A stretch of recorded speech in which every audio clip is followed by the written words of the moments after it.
और चलिए अब आपको बताने की कोशिश करते हैं कि जीवीके ग्रुप की तरफ से राहुल को क्या जवाब दिया गया। पहले समझिए कि आरोप क्या था। जीवीके ग्रुप से मुंबई एयरपोर्ट छीना गया, यह आरोप राहुल गांधी का था। बड़े नेता कांग्रेस पार्टी के, उनकी ओर से आरोप लगाया गया था। जवाब यह कि अपनी मर्जी से एयरपोर्ट की डीलिंग की गई थी, कंपनी के हालात ऐसे बने, यह डीलिंग करनी पड़ी।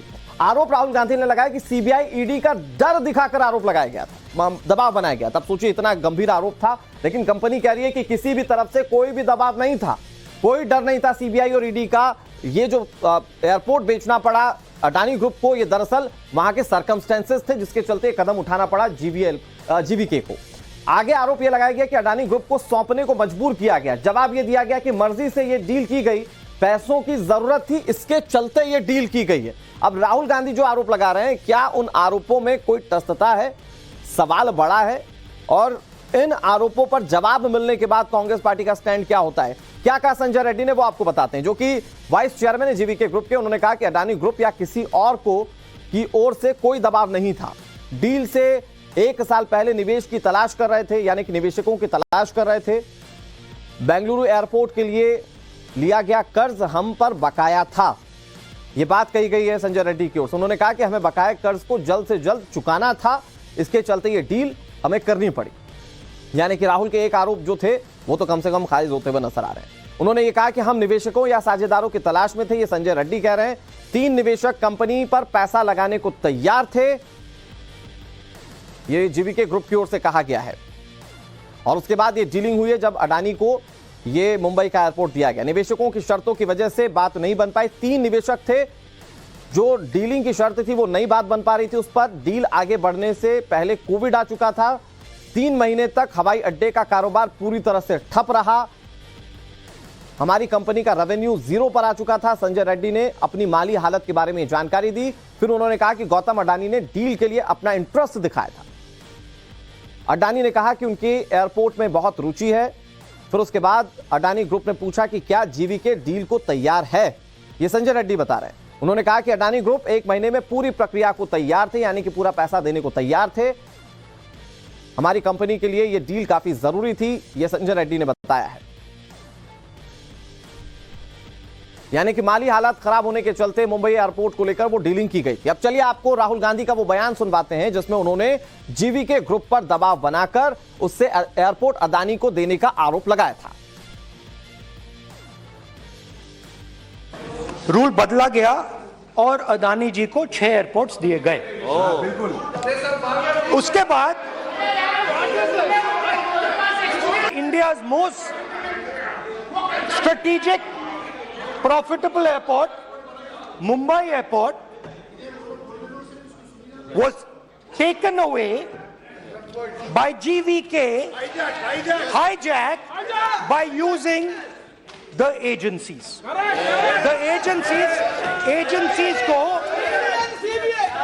CBI, ED का प्रयोग कर GVK पर दबाव डालकर हिंदुस्तान की सरकार ने उस एयरपोर्ट को अडानी जी के हाथों में कर दिया। राहुल गांधी ने जो आरोप लगाया उस पर सवाल बहुत सीधा सा है कि आखिर इस बात की जानकारी किसने दी कि सरकार की ओर से दबाव बनाया गया कि उस एयरपोर्ट को अडानी को दिया जाए। अब सीधे तौर पर बीजेपी ये सवाल जो है वो सदन में भी हो सकता है कि पूछ ले। हमारे साथ 2 सहयोगी इस पर ज्यादा जानकारी के साथ जुड़ गए। रविकांत राय हमारे साथ दिल्ली से जुड़ गए, राकेश त्रिवेदी हमारे साथ मुंबई से जुड़ गए। राकेश, जो संजय रेड्डी हैं जो कि वाइस चेयरमैन है जीवीके ग्रुप के, उन्होंने साफ कहा कि इस पर कोई दबाव नहीं था, यह कंपनी की माली हालत थी जिसके चलते उन्हें यह फैसला लेना पड़ा कि वो एयरपोर्ट अडानी ग्रुप को सौंप दे।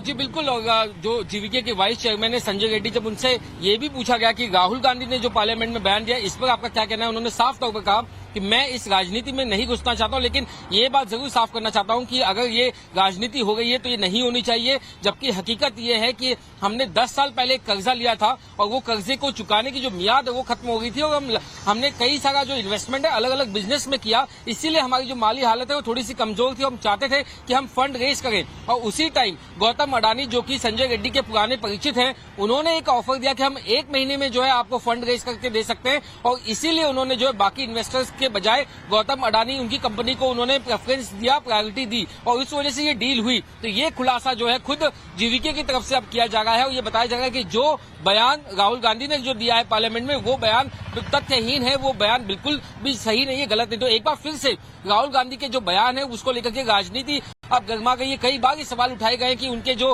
बयान होते हैं उसमें तथ्यों की कमी होती है, तथ्यों में गड़बड़ी होती है। तो ऐसे में जो ताजा हमला उन्होंने बीजेपी सरकार पर अडानी मामले में करने की जो कोशिश की थी उस पर फिलहाल जीवीके ने सामने आकर के अपनी ये सफाई पेश की है।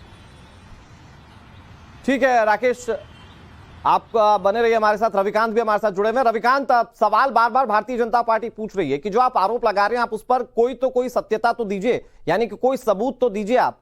और अब ऐसे में जीवीके की ओर से, यानी कि जीवीके ग्रुप की ओर से जो बयान सामने आया वो ये बताता है कि राहुल गांधी के पास जो डेटा पहुंचा दरअसल वो पूरे होमवर्क के साथ नहीं पहुंचा था। और अब इस पर हो सकता है कि भारतीय जनता पार्टी कांग्रेस पर खुलकर हमलावर हो।